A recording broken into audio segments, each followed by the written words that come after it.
So আপনি কি ইউটিউবে শর্ট আপলোড করে শর্টে ভিউ পাচ্ছেন না? শর্টে তো ভাই সবার মিলিয়ন মিলিয়ন ভিউ হয়, তো আপনার কেন ভিউ হচ্ছে না?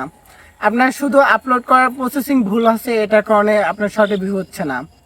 শর্ট ইউটিউব থেকে শর্টে গিয়ে আপলোড করা যাবে না। আবার আপনার ক্রোম ব্রাউজার থেকে ইউটিউব স্টুডিও ওপেন করে শর্ট আপলোড করা যাবে না। তো কিভাবে শর্ট আপলোড করবেন, চলুন আপনাদের সঠিক নিয়মটা দেখে আসা যাক। স্ক্রিনে লক্ষ্য করুন।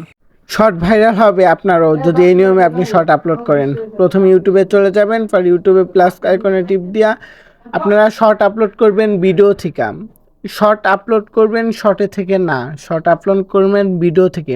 তো দেখতে পাচ্ছেন আমি ভিডিওতে চলে গেলাম। ভিডিওতে যাওয়ার পরে আমার যেটুকু ভিডিও আমি শর্ট ভেবে আপলোড করতে চাই ওই কটা ভিডিও সিলেক্ট করে নেক্সট অপশনে ক্লিক করে এখানে আপনার ভিডিও থেকে আপনার কভারটা অ্যাড করে নেবেন, যে এখানে আপনার ভিডিওর আকর্ষণ মোডটা থাকবে ওইখানে দিয়ে আপনার ওইটা কাভার ফটো দিয়ে দিবেন। সো এখানে আমার ভিডিওর আকর্ষণ মোড, এটা আমি কাভার ফটো দিয়ে দিলাম। এরপরে টাইটেল আপনার ভিডিও অনুযায়ী আপনি বেস্ট একটা টাইটেল সিলেক্ট করবেন। সো আমার ভিডিওতে আমি টাইটেলটা দিয়ে দিই। সবচেয়ে বেশি যেটা গুরুত্বপূর্ণ সেটা হলো হ্যাশট্যাগ। সো হ্যাশট্যাগ আপনি যত ভালো দিতে পারবেন তত আপনার ভিডিও বেশি ভাইরাল হবে।